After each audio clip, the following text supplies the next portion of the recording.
Shalom.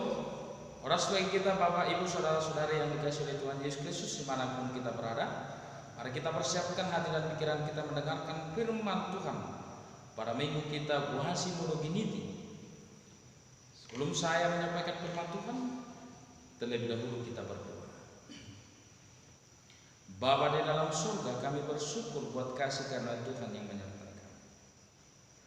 Kami bersukacita Tuhan atas kebangkitan-Mu dari kematian, sehingga kami beroleh kemenangan. Kami bersyukur atas semua kasih setia Tuhan. Kami juga Tuhan mau mendengarkan firman.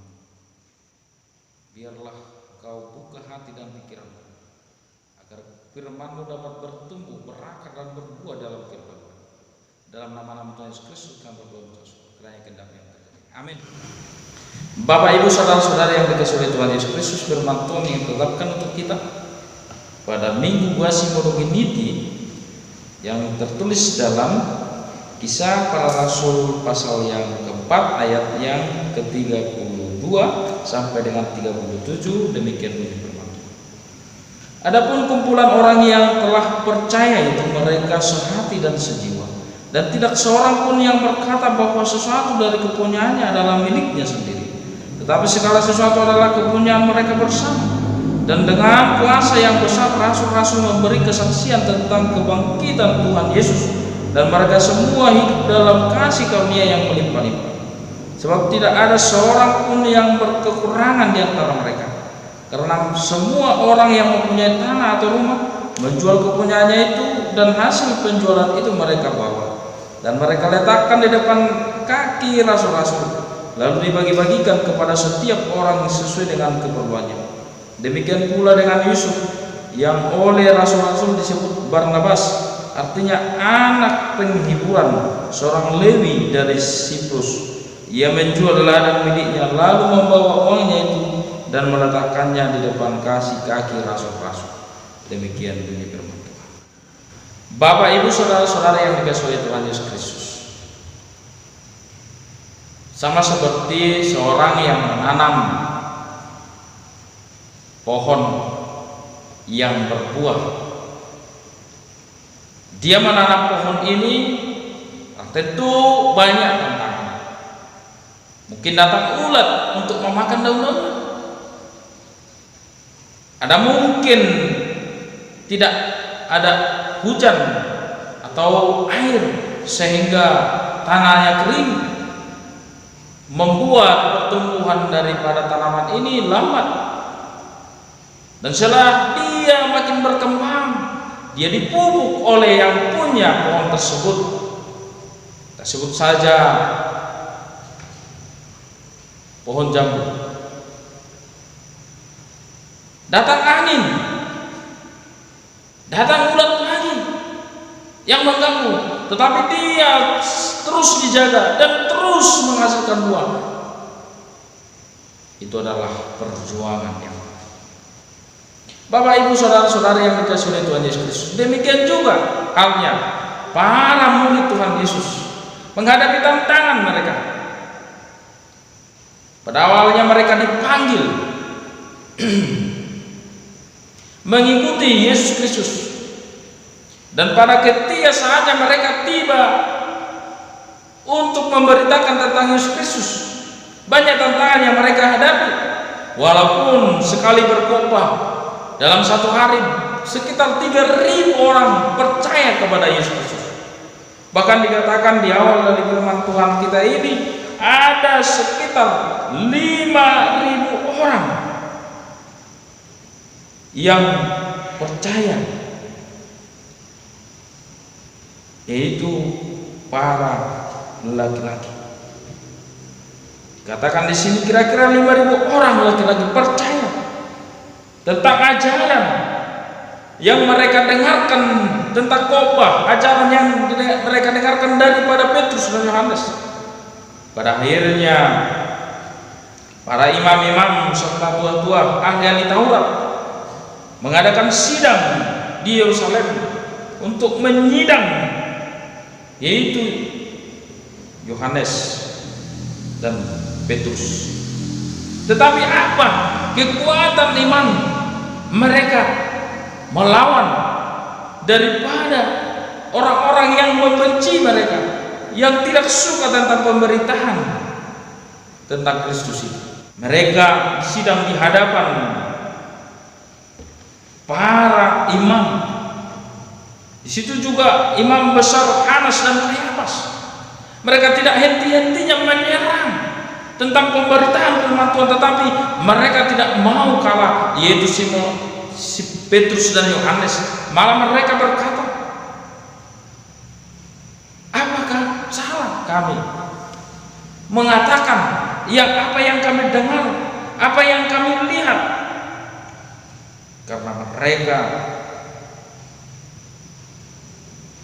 melihat kebenaran itu. Apakah kami lebih taat kepada kamu atau kepada Allah? Dikatakan di Kisah Para Rasul 4 ayat 19. Apakah lebih taat? Karena mereka lebih taat kepada Allah, sehingga kepercayaan iman mereka dipenuhi oleh Roh Kudus dan mujizat-mujizat yang mereka perbuat, sehingga banyak orang yang percaya. Dan firman Tuhan pada saat ini yaitu tentang bagaimana cara hidup jemaat, cara hidup mereka yang pertama adalah dari firman Tuhan ini. Mereka sehati dan sejiwa. Tidak seorang pun yang berkata bahwa sesuatu dari kepunyaannya adalah miliknya sendiri. Mereka sehati dan sejiwa. Bapak, Ibu, saudara-saudara yang dikasihi oleh Tuhan Yesus Kristus, bersatu kita teguh, bercerai kita runtuh, dikatakan. Kalau kita bersatu padu dalam suatu jemaat, maka jemaat itu akan mendapatkan suatu hasil yang baik. Sama seperti tubuh kita. Kalau jari kita kena potong, pasti semua tubuh kita merasakan. Kalau kita menghadapi stres, pasti seluruh tubuh kita merasakan. Kalau hati kita sakit, pasti tubuh kita juga merasakannya. Semua tubuh kita ini saling berkaitan, satu, saling merasakan. Kalau tangan merasa senang, semua tubuh ini merasakan. Kalau mata kita melihat makanan, semua merasakan enaknya makanan itu. Semua merasakan. Demikian juga sehati dan sepikir itu. Bagaimana jemaat itu sehati sepikir? Tidak ada yaitu yang disebut dengan saling membenci, iri hati, dengki, tetapi saling mengasihi. Itu yang pertama, sehati dan sepikir. Yang kedua dikatakan bahwa mereka dengan gigih, dengan kuasa yang besar memberi kesaksian tentang kebangkitan Tuhan Yesus Kristus. Setelah Yesus bangkit, mereka memberikan kesaksian, bersaksi. Kita juga harus bersaksi di tengah-tengah dunia ini, menjadi saksi Kristus, bermarturia, bersaksi, marturia, bersaksi, memberitakan tentang Tuhan yang telah bangkit. Jangan kita putus asa, jangan kita lemah, tetapi beritakanlah tentang kebangkitan Tuhan Yesus Kristus. Dikatakan juga yang ketiga, bahwa mereka saling membantu, saling menolong. Kalau kita baca, sebab di antara mereka, karena semua orang yang mempunyai tanah atau rumah menjual kepunyaannya itu, dan hasil penjualan itu dibawa dan mereka letakkan di depan kaki rasul-rasul, dibagikan kepada setiap orang sesuai dengan kepunyaannya. Berdiakonia, ada solidaritas. Kalau kita mencontoh Bunda Teresa, apa yang diperbuatnya di India, dia membuat suatu perubahan. Bagaimana solidaritas, saling membantu orang-orang sakit, orang-orang yang terpinggirkan. Itu adalah contoh yang baik yang kita harus teladani dalam hidup kita. Bersolidaritas, berdiakonia. Bahkan disebutkan seorang yang dikatakan Yusuf, yang oleh rasul-rasul disebut Barnabas, artinya anak penghiburan, seorang Lewi dari Siprus. Ia juga menjual ladang miliknya, lalu membawa uangnya itu dan meletakkannya di depan kaki rasul-rasul. Diletakkannya, diberikan kepada rasul. Rasul-rasul itulah yang memberikan segala persembahan mereka kepada yang berkekurangan, saling membantu. Ada rasa tenggang rasa. Bapak, ibu, saudara-saudara yang dikasihi oleh Tuhan Yesus Kristus, itulah betapa indahnya kebersamaan. Satu rasa, satu hati, satu pikiran. Bagaimana rasa juga bersaksi di tengah-tengah dunia ini. Firman Tuhan berkata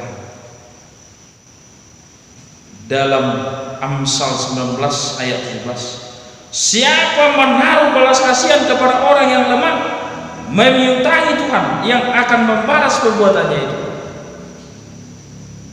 Memintai Tuhan yang akan membalas perbuatan kita. Ketika kita membantu orang lain, maka Tuhan akan membalasnya kepada kita. Yakin dan percaya. Maka apa yang kita lihat sekarang, Bapak, Ibu, saudara-saudara yang dikasihi Tuhan Yesus Kristus, di minggu masih mungkin itu seperti bayi yang baru lahir.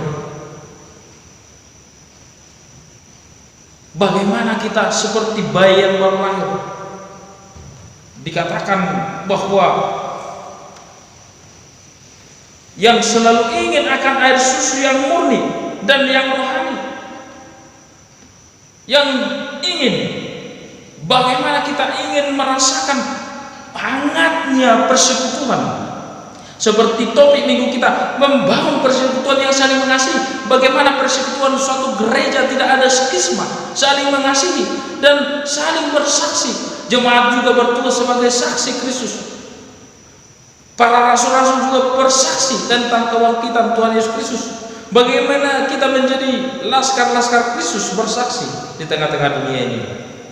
Saling membantu, saling mengasihi.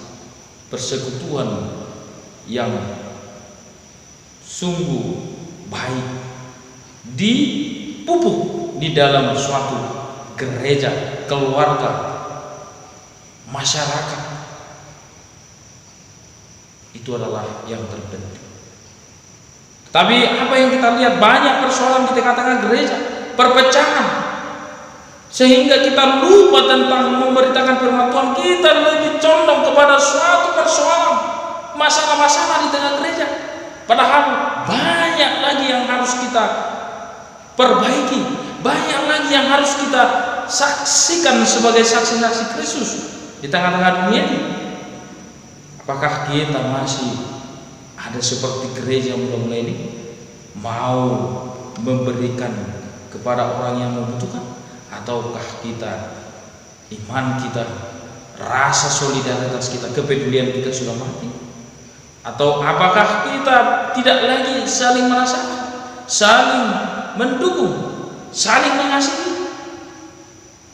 Apakah sudah terjadi dengki iri hati kepada sesama kita? Datang ke gereja iri sama orang lain, iri, keirian, kedengkian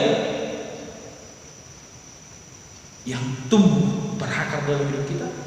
Marilah firman Tuhan ini dan dalam Kidung Jemaat nomor 249 dikatakan, seketika persaudaraan berdirilah teguh, sempurnakan persatuan di dalam Tuhanmu. Bersama-sama majulah, dikuatkan iman, berdamai bersejahtera dengan pengasihan. Persaudaraan berdiri teguh, sempurnakan persatuan dalam Tuhan. Bersama maju kita bersama, kuatkan iman, berdamailah kita. Mari kita berdamai. Mari kita bersatu. Mari kita satukan hati dan pikiran kita menyaksikan Tuhan dan saling mengasihi, berdiakonia, solidaritas. Sehati sepikir menjadi saksi Kristus tentang kebangkitannya, ada solidaritas mau berbagi, berdiakonia, membantu orang yang berkekurangan. Tuhan pasti melihat bagaimana persekutuan saling mengasihi, saling membantu, saling tolong menolong. Kiranya itu yang terjadi dalam hidup kita. Mari kita bina gereja, keluarga, masyarakat menjadi persekutuan yang saling mengasihi. Tuhan Yesus memberkati kita berdua. Bapa di dalam surga, kami bersyukur buat firman Tuhan yang menyatakan kami saling mengasihi, sehati, sepikir, sejiwa, dan juga Tuhan menjadi saksi Tuhan, menyaksikan tentang kebangkitan Tuhan, memenangkan kami, dan juga Tuhan mempunyai rasa saling membantu, menolong, solidaritas. Biarlah itu tumbuh berakar dalam hidup kami seperti gereja berumur. Cara jemaat kami juga Tuhan seperti satu tubuh, saling merasakan, saling membantu. Biarlah demikian juga hidup kami Tuhan. Kuatkan kami, topang kami Tuhan, melalui kasih karunia Tuhan. Menyertai kami dan Roh Kudus-Mu yang selalu ada dalam hidup kami. Dalam nama Tuhan Yesus Kristus kami berdoa dan mengucap syukur kepada-Mu. Kiranya kehendak-Mu yang terjadi. Amin. Horas.